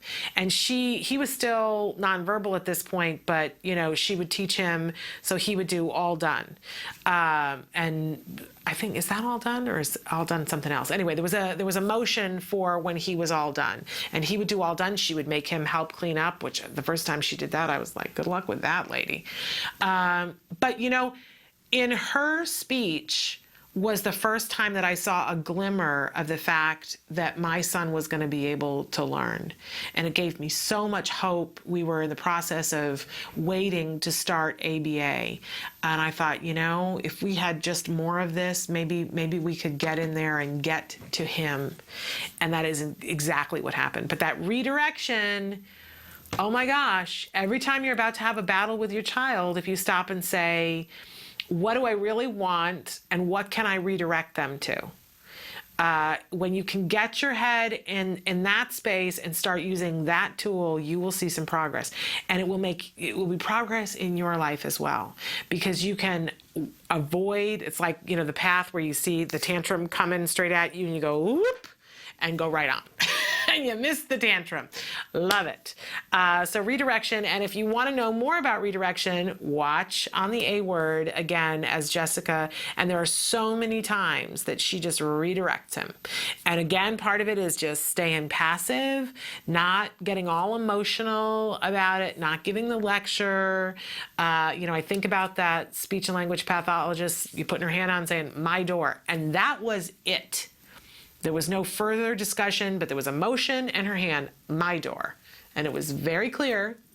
But that's not, you know, she didn't say my door. It was just my door, right? No ifs, ands, or buts. We knew exactly what was going on. So again, A Word, so useful. Check it out. We're going to take a break and be back with more after these messages. Stick with us. Hi, welcome to Camp Discovery, a free-to-play suite of fun, interactive learning games for kids 2 and up, designed by experts in autism. Camp Discovery will open your early learner to a world of new skills, shapes, numbers, colors, locations, emotions, and more. Let's get started. Please choose a level. Objects. First, Camp Discovery's Intelligent Preference Assessment determines your child's preferred reward for choosing correctly. Okay, got it. Let's play. Camp Discovery creates a motivating learning environment for your child by minimizing incorrect responses and maximizing successful ones. Find the shoes. Respond correctly and your child is rewarded with their favorite animations. You did it. Respond incorrectly and our unique prompting system guides your child to the correct answer by making it the largest choice. That's not it. Try again. Way to go. Continue to answer correctly and the size gradually reduces until the child makes the correct choice independently. You win. Success! Rewards motivate learning. Complete a round and your child is rewarded with a fun mini-game. Track your child's progress with easy-to-read graphs. Multiple settings options allow you to customize Camp Discovery to your child's unique needs. All this in one single app, the Camp Discovery app, available for free on iTunes, Google Play, and Amazon Store. Welcome back. So sad. We have news that Matt Asner will not be able to join us today. He's had something come up, and so he will not be here. Hopefully he'll be back next week. But it does give us more opportunity to talk about some of the different things that you guys have written in. Somebody wrote in and said that they would like some examples of a token economy. Great topic, something we could talk about ad infinitum, right? Ad nauseum. That's what my mother used to say. Okay, so if you think about it, a token economy is anytime we have something that's reinforcing that really doesn't have value but can be traded for something else of value. Now, you might think to yourself, well, I have no idea what you're talking about because I've never done a token economy before. I have no idea what that means. And I know that that's not true because all of us participate in token economies every single day. Money is the perfect example of of what a token economy is. Because if you think about it, you know, and picture a dollar bill. What can you do with a dollar bill that you can't exchange it for something of value? The dollar bill itself, unless you're somebody who is a money collector, right, and you're going to put it in a plastic case and you're going to look at it because that happens to be reinforcing to you, and there's nothing wrong with that. A lot of people in my family that like to collect coins and old money. But if you think about it, it doesn't have any other value except for what you can trade it for. So when you go to work, you know, you're not hoping to, oh, yay, I just get money and I'm just going to sit on my money and, you know, that's all I'm ever going to do. You have things that you trade your money for. You trade it for food. You trade it for rent. You trade it for clothing, for entertainment, you know, tickets to the movie theater. By the way, tickets to the movie theater are another token economy. You're paying to get in, and they can't get you into the movie theater directly. They don't have the ticket booth at the door. By the way, they used to, way back in the dark ages, but now you go to a movie theater and there's 8 movies, right? So they want to give you a ticket to get you in the door, and then somebody's going to take the ticket. So there's a pause between you traded the money for something, but there's a pause before you can get your reward, which is the movie. And so they gave you a ticket, and that is a token economy. So anything can be a token economy, right? We did the video where we went with the A word to the zoo, and I was saying I knew I was going to have my hands full because I knew I was going to have a microphone, I was going to have my child, and there was going to be a lot going on, and I wanted to be a good host, right, for the event, both as the host of the segment, but I also wanted to be a host to the family for the A word, but I got to be a parent at the same time. So I got 85 different things going on, and I wanted to have a good time. You know, on top of all that, and I wanted my son to have a good time and to get along with everybody and to be on his best behavior. So I know that one of the ways to do that, because what are you going to do? Just keep giving them rewards? We don't want our kids to turn into the little, you know, you see the dog trainer shows where they have the little pouch of the little meat things, and the dogs come out and the dog does something and the dog gets the meat right away, right? I don't know about you, but as a parent, I don't want to be walking around with, you know, potato chips, and every time my son does something, I go, here's a potato chip, right? Because my life isn't structured that way. I have to wait for my reward. You know, I don't know if there's no token system you can teach a dog, but our kids, you can help them to wait for the reward. It helps if the token is something that's really rewarding when you're starting out, right? But down the road, it can get less exciting if they know that it's going to turn into something down the road. So there we were at the zoo, and I was saying to one of the therapists here, I said, one of the BCBAs, I said, I need to have some sort of a token economy. I know I've got one on my phone that works really great, but I really don't want to have the phone out and be doing this. It just takes too much time. And so we decided what I would do is turn my hand into a token economy. So I had a pen, right, that I kept behind my ear so that I have my hands available, right? But whenever he would do something fabulous, I would take the pen down and I would make a hash mark on the hand. And the thing with token economies is that you got to be clear. And there has to be something that's really rewarding, and they have to know what the rules are. It's not that you can never change the rules, you can, but you need to be clear about when you do that as well. So I said to my son, I think what it was that I said, you need to get 30. I'm going to give you one for every time you do something really good. And I went over what a really good thing would be. If you were super duper polite with people who were asking you questions by making eye contact, that was going to count as super, and answering them, that was going to count as polite, and you could get a mark for being polite. If he showed kindness to Jack Riley in a big brother kind of way, and was being very nice to him and including him and being gentle with him, that would count as another one. We went over, and I don't remember what all of them were, but I said, you know, these are things that will get you hashtags or marks, hash marks. And so And I promised him that if he got 30 of them, I think it was that he got to go to In-N-Out for dinner, which is a big deal. Big deal. With my son, loves going through the drive-thru at In-N-Out. I know all of you don't have an In-N-Out, and I feel sorry for you. But in any case, so he would do things, and it sort of fed on itself, so that we got into the middle of the visit at the zoo, and he was really aware of, did I get, because I would say, hey, that was really good, and I would make a mark, and he knew that I was going to pay good on it. I was going to make good on it, that I'm, if I say I'm going to take you to In-N-Out, I'm going to take you to In-N-Out, because you have to be good. You have to be worthy of your word, right? If I had made him work so hard for the 30 hash marks and then said, oh, we're not going to In-N-Out today, I would have a weekend of misery. Let's just say that. And probably longer than that, because the next time I went to someplace and I said, hey, 30 hash marks and I'm going to take you to In-N-Out, he'd go, no, you're not. No, you're not.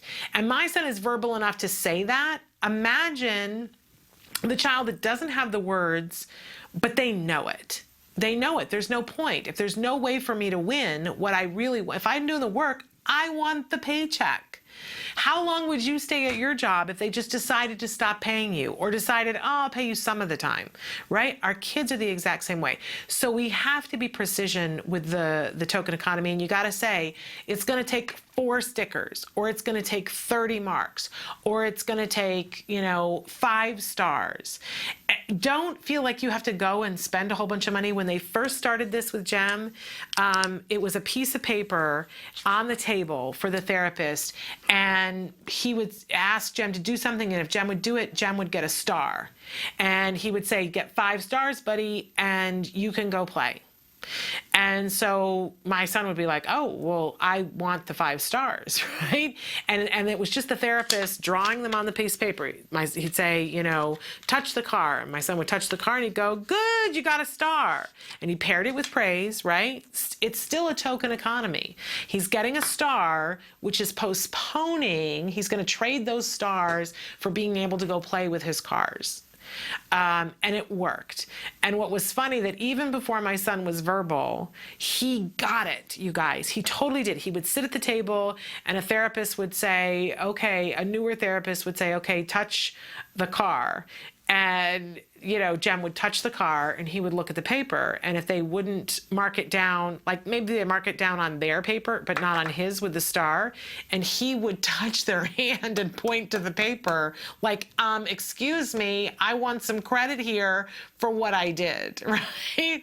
And then later when he could talk, he would always say that to the therapist. They would, he would say, hey, I get credit for that, because he knew it added up to him being able to have access to the things that he wanted to do, whatever that was during the day. Which brings up the next thing. A token economy only works if the thing that you can turn it in for is something that's actually rewarding to you. Imagine, I'm going to go back to the tax thing, because I just hate taxes. It's tax time and it's weighing on me. But imagine if every year that you did your taxes, you got a refund, right? So you would think, oh, that's a reinforcing thing to do because I want to get my refund. But if every year that you got your refund, you had to pay for something that was not fun, like, getting your teeth drilled, right? After a time, it wouldn't be as exciting for you to do the taxes, because you'd be like, oh, well, I'm going to do the taxes and I'm going to get a refund, and it's just going to mean that I'm going to go to the dentist and I'm going to get my teeth drilled. And I don't like to get my teeth drilled, so I'm not going to go to the dentist, and I'm not going to have the dentist bill, and I'm not going to do my taxes, and that'll take care of that. It's not really logical thinking, but it's how we behave. It is. And our kids are no different. So you've got to make sure, they say the punishment has to fit the crime. Well, the same thing I hear Dr. Grandpa say all the time. If the task is difficult for the child, the reward has to exceed the difficulty of doing the task. Otherwise, nobody's going to do it, and they're not going to do it long term. So token economies, though, are really remarkable, and they can come in lots of different ways. I've seen people use pebbles for a token economy, that I'm going to, put 5 pebbles in your left pocket. And when I say that and token economies can work as something that you get or something that you lose. So you can say you've got 5 pebbles in your left pocket, and we're assuming that you're doing a good job. And if we go home and you still have 2 pebbles left in your pocket, in your left pocket, then you get to, watch TV before you go to bed, right? Whatever it is that's reinforcing to the child. And then if the child misbehaves or does something that that you didn't want them to do, you can say, oh, that's going to cost you 1 pebble, and then you can either take the pebble away or they put it in the right pocket. So you can do it taking away or adding. I think that research bears this out, that adding is more effective, but sometimes for different circumstances, you just can't make that work for whatever reason. But you can do that with adding or subtracting with the pebbles in the pocket. You can write on your hand if you have to. As I mentioned, they have token economies. If you go on the iTunes store or the Google Play, they have free, and they have apps that cost a couple of bucks that are token economies and go up because you can customize them. But the one that I have that's free on my phone, my son loves to set it up, that if we're going to go someplace, he can customize what the little stickers are. He can customize it. There's a place where you can say, there's a picture of him and it says Jem is working for computer time, and it tells it right on the thing that he has to get 5 of them in order to win it. So all kinds of, and I've used many more. We started a new one recently. I can't think what the name of it is, but I wanted to track something over a longer period of time to win a bigger prize, and so we got a different app for that. It really, the sky is the limit. When he was little, we had one of those Fisher-Price piggies that counted coins, right? But then after he could count, we used it to, we gave him the coins and he could put them in the piggy bank. And at the end of the day, we would open up the piggy bank and he could spend them. And we had a chart that said, 5 coins equals 15 minutes of cartoons, or, 20 coins equals being able to stay up later, or, whatever it is that's reinforcing to your kids. So just have fun with it and ask yourself, what do I need? What behavior is it that I want to encourage? What do I think realistically my child could do, and start out very slow. I remember in the beginning, he had little Buzz Lightyear stickers, and there were 2 of them, and he just had to get 2 in order to get the thing. Well, even before that, there were Mickey Mouse stickers, actually, and he had to get 1 to be able to go play. And then it went from there. Eventually, he went to school, and he had a sticker book that had Spider-Man stuff on it, and there's just no end to the different ways that you can do token economies, but they're really, really effective. And try to make, at least when the kids are starting out, try to make the sticker thing effective. We had a thing for school, a token economy for school, a template. I'll poke around and see if we still have it, because we can post that too. If you know what, write to us if you want that. I don't want to post it and take up space if everybody doesn't want it, but if somebody wants it, write and we'll email it to you.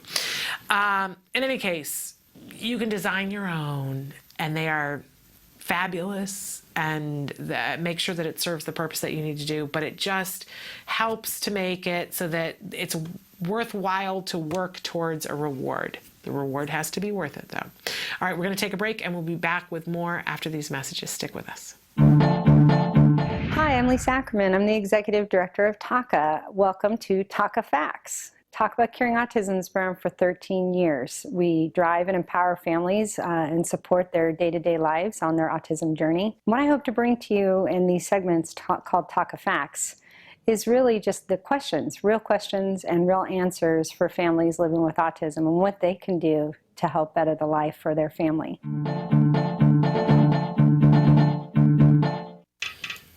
Welcome back. My thing is not working at the moment, but I wanted to take a couple of seconds to talk about some of the other questions that you guys have written in. I want to take a second to talk about a grandma has written in and said that one of her grandchildren has recently been diagnosed with autism. And to quote her, she says there's also potentially some other issues, some mental health issues as well. I don't know the age of the child, but from what grandma has written in, the mom is really burned out, which is absolutely no surprise to any of us who have gone through the process of having a child diagnosed, right? And that the mom is starting to try to get the child into a program, but that it seems very overwhelming. And I love that grandma is writing in and saying, how can I offer to give her help without giving her too much to think about? And honestly, I just, first of all, I kind of want to cry, because I think we forget sometimes that when our child is diagnosed with autism, we kind of go to ground and it feels like it's just happening to us, this small family. And what we forget sometimes is that it affects the larger family, and that close friends, it affects them as well too.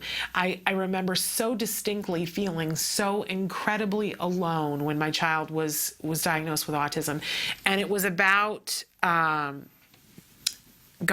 maybe 9 months after he was diagnosed that we decided to have a fundraiser. And it was because we literally could not afford to do anything that we wanted to do with our child outside of, we needed to get some medical tests done. Our ABA was being covered by the state, but it had meant that I had to leave my job. So everything was in turmoil financially, and my child wasn't healthy, and we knew we needed to address that was going to take a lot of money, and our insurance wasn't going to cover it. And so we had a fundraiser, and we invited all of our friends and family to donate things for the silent auction and to come to this event and be there. And when I tell you, my skin was crawling at the idea of it. I thought, oh, this is so pathetic. How horrible is this that we're having a fundraiser to take care of our kid? This is embarrassing, right? And it wasn't at all. I've learned a lot about that now, but what happened too is that so many friends and family came or called or sent things long distance and said, we have suffered so much not knowing what to do for you. And that had never occurred to me. That had never occurred to me that your friends and your family have no idea. I've shared before on the show that at one point I had an argument with my mother, and I said, you know what I need right now is support or silence. And if you can't offer those things, then I can't have you here. But you can be supportive or you can be silent. And it never occurred to me that she didn't even know how to be supportive. I was so busy dealing with what was happening for us that I had no time left to tell other people. I didn't know how to deal with it. So how would I have told other people how to deal with it? It's a really hard thing. So I love the fact that this grandma, this beautiful grandma, is writing in and saying, I see this and I don't know what to do to help because I don't want to overwhelm. And I got to say that, that alone is huge, right? I remember shortly after, it was right before Jem was diagnosed with autism, that Autism Speaks became a reality. And I got to see I can't think what her name is, Mrs. Wright, do a talk, and she said all the grandparents have to step up, all the grandparents have to see what they can do. And my mom took that very seriously, right? But sometimes grandparents can do things and they can push, and it can be not great. I mean, even Autism Speaks, if you look at some of the things that Katie Wright has written about what her parents have done with Autism Speaks, have not made her life easier. right? Their intention was good and has helped a lot of people, but it hasn't always made her life easier. So I love that this grandma is taking that into consideration. So kudos out the gate for that. You know, and it's difficult because, of course, what I want to say to you is that this mom has to be helped to get her child a quality ABA program as soon as possible, that it needs to happen yesterday, and that none of us in this moment in time knows what that will take. It may take grandma coming and babysitting 3 days a week. It may take grandma paying for the gas. It may take grandma filling out a grant application, right? It may be that when grandma says, you have to do this, that the mom says no. And I'll be honest with you, I don't know what to do after you tell someone you must do 40 hours of ABA with a young child with autism, and that it doesn't matter what their level of functioning is when you start, the equation is still, you gotta shoot for those 40 hours. Now, research says to us that it's between 30 and 40 hours. Okay, and you'll hear some people talk about 25. But we know that it's optimal between 30 and 40. We know that it's optimal between 30 and 40 if you start with the child before they're 6. We know that that's irregardless of whether they're high functioning or whether they are more affected, that you really want to shoot for that. So my thing that I would say to grandparents and parents is, if you know that it's between 30 and 40, like any good salesperson, then you got to start on the high end and say, we're not going to settle for anything less than 40. And then if you have to settle for 31, you'll know that you're within the window. But if you walk in and you say to these providers, well, we really got to be between 30 and 40, they're going to give you 30. Or they're going to give you 25, right? So start your negotiation at 40. Make up your mind. I love, have you ever seen that little book called Life's Little Instruction Booklet? It was big in the 90s. And there's one little saying in it that says, when you're going after Moby Dick, pack the tartar sauce. And that's always been a big joke in my household. And when you're about to do something big, we go and we buy a fresh jar of tartar sauce, and I put it up on the windowsill to remind me we're going after Moby Dick. And when we decided, okay, we're going for 40 hours, I went and bought a jar of tartar sauce, and we put it up on the windowsill, and I said, that's it. And you get the analogy here, because if you're going after Moby Dick, you have to know that you're going to get it. And if you know that you're going to get Moby Dick, then you've got the tartar sauce ready, because anything less is unacceptable. You've got to make up your mind that it's 40. And you can know that as a grandma, but mom may say no. So all I can tell you is, if that happens, you got to backtrack and start asking why, and do a lot of listening. Why? Why can't you? Is it that you're afraid about the money? Well, you know, there are grants, and there's insurance, and there's this, and let's not say no because of money until we find out what the situation is. I would say that to all of you. It may be the fear of it's too much. Oh, gosh, I certainly had that fear. I was 150% sure that there was no way that I could do 4 years of 40-hour therapy. You know, and we didn't. It wasn't 4 years of 40-hour therapy, but we did 5 years. And for, you know, the first 2 years, it was pretty much 40. So, you know, but I know that if you'd asked me, I would have said to you, I can't. So maybe if that's what you get back, that's what the fear is, that you say, okay, well, let's just try it. Let's just see. And I'll be here and I'll help you. But every family is going to need different things, you know? And that's why I say I don't know what the help is going to look like. It may be help with the other kids if there are other kids. It may be, you know, helping with housework. It may be learning the ABA techniques and being available as a babysitter so that this mom can get some respite. But you got to pack the tartar sauce, and you got to see if you can get her started towards that 40 hour. That's going to be your benchmark. That's your Moby Dick. And you're going to have to massage and really work with this mom to overcome whatever her obstacles are to doing that. It could be that she is just simply too tired right now.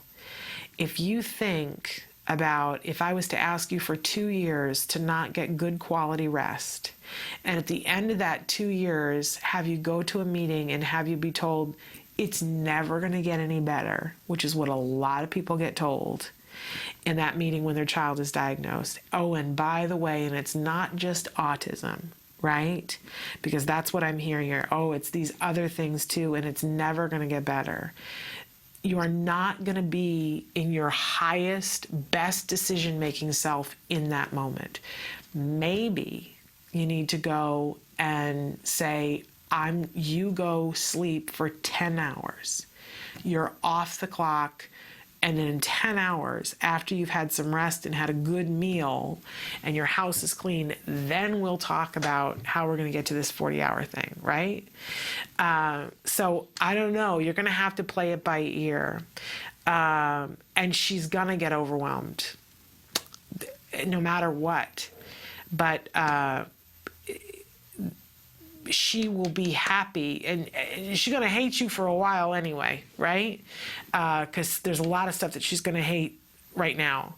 But you can't give up on her, and you can't give up on this child, right? Because you're that awesome of a grandma. Just keep listening.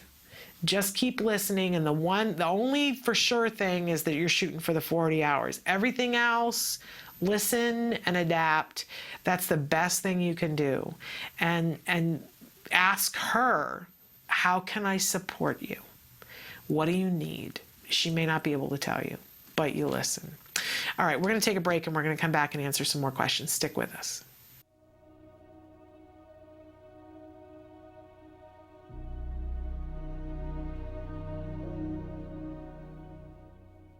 Hello, activists. Here we are at step 10 of autism empowerment. I like to call this the 3 L's. Live in the now, love thyself, and laugh. First, live in the now. We have to stop on occasion to remind ourselves to be present. Because as autism parents, we're constantly planning ahead for our children's future. We miss the joys of the present moment. Don't miss out on your child's childhood. Catch the joy as it flies by. Love thyself. Never beat yourself up. And forgive yourself for the things you wish you'd done or the things you think you've done wrong. No one can make you feel inferior without your consent. Eleanor Roosevelt said that. Be a good role model of self-esteem for your child. It affects them. And finally, don't forget to laugh. Despite all the trials and tribulations in this world of autism, it is still a beautiful world and often a very funny one. I try to surround myself with friends and family who make me smile and laugh every day. Heard any good jokes lately? Pass them on. Until next time, keep the faith.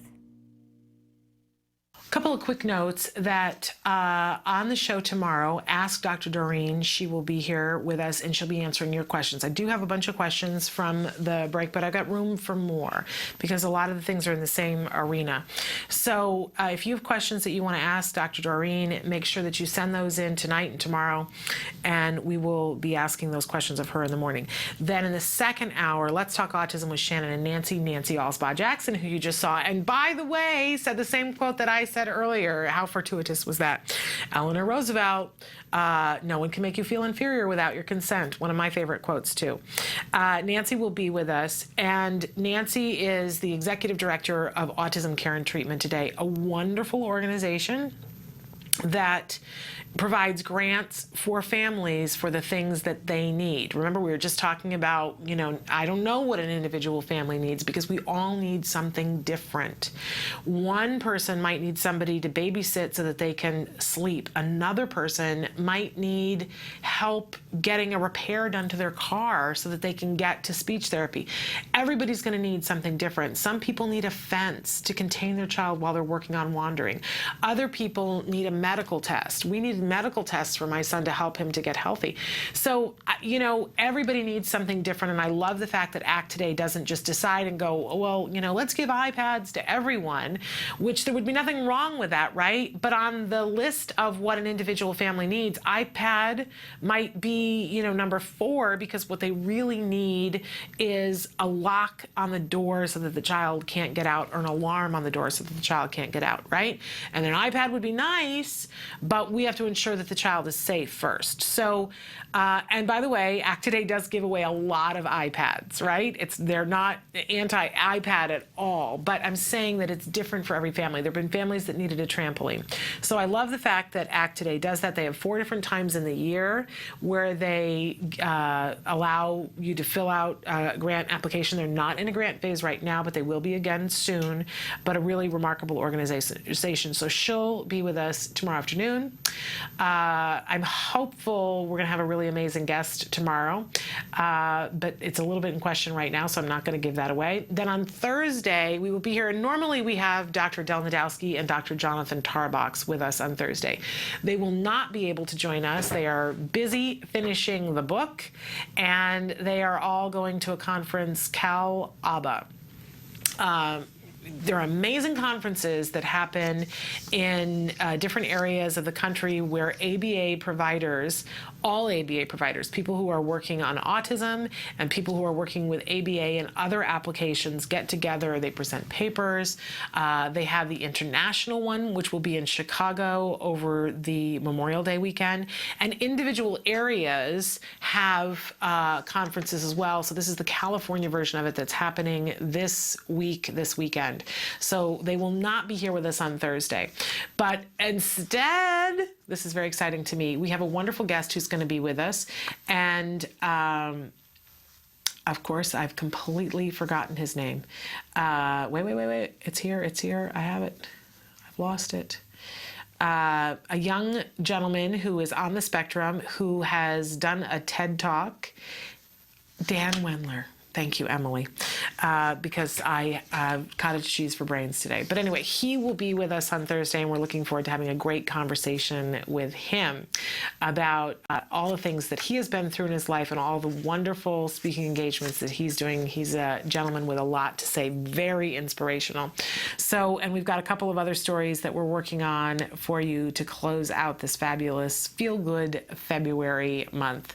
So I'm looking forward to that.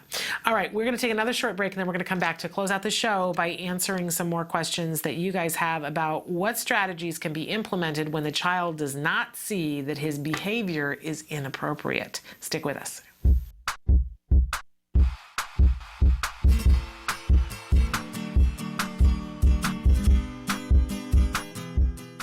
Hi guys, welcome back to Smarty. It's February, and for this month, we have made a template for you. You can find it on facebook.com/autism-live, and this activity works on your child's pincer grasp. So let's get started. The materials you'll be needing are scissors, a hole puncher, a glue stick, shoelace, cardstock, and our template that you can print from facebook.com/autism-live.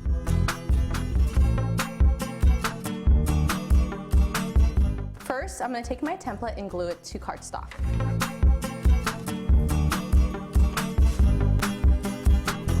And the reason I'm using a glue stick is so that it doesn't ripple, because if you use the wet glue, it's going to make it all lumpy. Once I have my template glued to my cardstock, I'm going to take my scissors and cut out the heart. Now that I have my heart cut out, I'm going to cut out the holes with the hole puncher. This is where your child's going to take their shoelace and start threading through it. Now that I have put all the hole punches through the template, now I'm going to get my kiddo to come over and take the shoelace and start sewing the outside of the heart. Shoelaces are great because they have the tip already, making it easier for the child to thread it through the holes And they come in great different colors and patterns. As you can see, we found some really festive hearts. Here's my completed Valentine. Now it makes sense, right? I love you so very much. As you can see, the child has a lot of opportunity to work on their pincer grasp and find mold as they sew around the heart. I hope you enjoyed doing this with your child. Until next time, craft on, guys. Bye. Can you see me flying by your side? Welcome back to Autism Live. So we had a question that came in over the break. What strategies can be implemented when the child does not see that his behavior is inappropriate? Okay, first of all, I don't know the age or the functioning level of the child, but here's some ideas that I can give you about letting a child know when something is inappropriate. First of all, our kids they can see things very clearly when we outline rules very specifically. So we want to make sure that there's not a lot of gray area. And we want to make sure that we teach rules to them in a way that they can understand in their functionality. So if you have a child who does not have good verbal skills, you're not going to explain the rules using words. I mean, you will, but that won't be the way that you'll count on them learning them. You'll give visuals, right? So I love Disney's website actually has some things that work really well for this. I can't think what the name of it is, but there's a game that used to be on the Disney website, and I think it's still there, Playhouse Disney, about Teach My Dragon Manners, and it was a little cartoon with a boy, and he would sit there and he would say, let's teach my dragon some manners. And the dragon would come in and he would do something. He would act something out, like he would sneeze all over the place. And then the little boy would say, is this what you need to do when you're sneezing, right? And then the kids could push something and say, you know, which thing should you do, right? But it played it out. So maybe you need to look online and find a movie or a cartoon that shows the good behavior or the bad behavior, depending on what it is that and maybe it's both that you want to, depending on what the lesson is. But you want to make sure that the child understands what the rules are and have them be short and succinct. So I love when I walk into any good teacher's classroom, and I don't care what grade it is, if it's kindergarten, preschool, or up through 12th grade. There are rules posted. Here are the rules of the classroom. And I think anything over 5 rules is too much, but there should always be good rules posted in the classroom. We respect other people, we respect stuff, other people's belongings, we don't talk out of turn. Whatever the teacher decides, these are the 5 rules. And we make sure that everybody understands those rules, because there's no point arguing with somebody about whether something is appropriate or inappropriate, right? We just make a rule and we reinforce the rule and we reward when someone follows the rules. So sometimes that's rewarding the absence of a behavior, or sometimes it's rewarding behavior itself. Sometimes if that really isn't working, we can do a response cost, where if the behavior happens, then something else gets taken away that was desirable. So setting up the rule, first and foremost. It can be really difficult to explain gradations of why something happens. I remember being so afraid that I was going to have a child because he would just spontaneously get naked. He would just take off his clothes, he'd get hot, and he would take off his clothes. Now, in a 2-year-old, that's cute, right? In a 4-year-old, it's not as cute, and in an 8-year-old, it's completely unacceptable, right? And you can say to people, oh, you know, my child has autism. People, you know, by the time he's 30, doesn't matter, right? It's unacceptable. And people lose their patience with that kind of thing. So we went about teaching my son, you know, there are certain things we don't do in certain places. And so we started with other lessons about, you know, things that didn't matter as much to me, like we don't scream in a bank. So we had to teach what rules are first. And we didn't go over why. Look, when your children get to the point where they ask why, that then you're at the point where you can explain it to them. But a lot of our kids, until they get to that level of functionality, they don't know to ask why. We can capitalize on that, right? By teaching them, here are the rules. And when we follow the rules, the lights come on and the party happens. And when we don't follow the rules, it's not that bad things happen, but none of the good things happen. So we want to catch them doing good things so that we show them what the party looks like. And we want to have a non-reaction for the bad things. And if we have to later on, we can implement that response class where we take something away. But make sure that they know what the rules are. And I think a lot of our kids are visual. For the longest time, we were trying to teach my son from preschool up through 3rd grade. We tried so hard to teach my son that he couldn't lean on other people. It was okay when he was in kindergarten that he would go up and sit in somebody's lap, right? It was cute, it was funny. A lot less funny by the time he was in 1st grade, and he would go up to other kids in class and he would lean on them. He liked that physical contact, and he would lean into his aid. And we kept on saying to him, you can't do that, you can't do that. And we had rules and we had all of this, and we thought we had made it abundantly clear to him. It wasn't until I watched a documentary about a child who had a developmental disability who was included in a classroom, and we watched this child in kindergarten up through 3rd grade, and my son was watching with me, and he watched the boy run and throw himself on top of another little boy, and the little boy said, "Stop it." And my son said, "Why is he doing that?" And I said, "Because you do that. He likes that, and this is why this rule." As soon as he saw it, it clicked, and we don't have that issue anymore. So get them a visual representation of why it's undesirable, and make sure that you're clear about the rules. I didn't realize we're out of time, but we'll be back tomorrow for Ask Dr. Doreen and Let's Talk Autism with Shannon and Nancy. I can't wait to talk with you guys then. Keep your questions for Dr. Doreen coming in. We'll be back tomorrow at 10 a.m. Until then, please give your kiddos a hug from me. Bye-bye for now.